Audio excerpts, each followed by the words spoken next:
My name is Volker Hüls. I am a humanitarian aid worker with about 25 plus years of experience.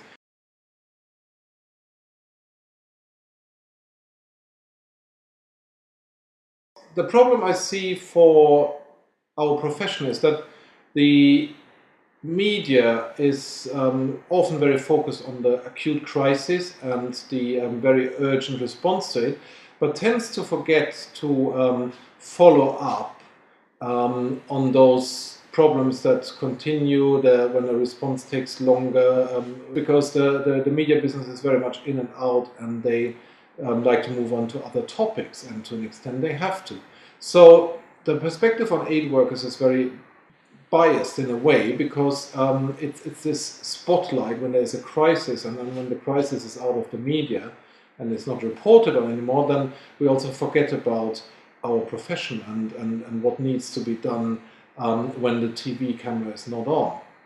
So as a consequence, I find it is very difficult for the public to understand what causes humanitarian crisis, but also how best to respond. So how to make them understand better what the role is of a humanitarian aid worker in providing relief and protection in often really, really bad situations. I think it's really something that needs to be better, and that's a very good reason to reflect on humanitarian aid and the protection of people.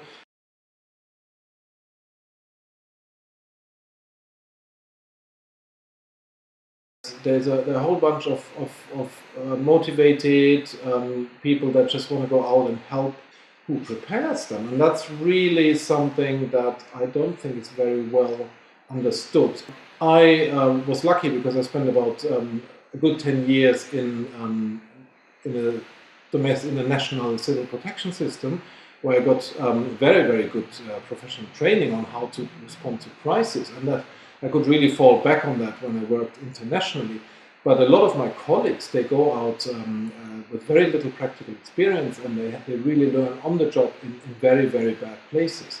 I find that it is really important to understand that there could be more in terms of preparing aid workers for field work, but also to further professionalize the sector where we all work. And I think for that it is very important that the public understands what causes humanitarian crisis, how do we respond to it, and why do we respond in a certain way, and what are our limitations, and what are the skills that we need and that we have to respond to this crisis.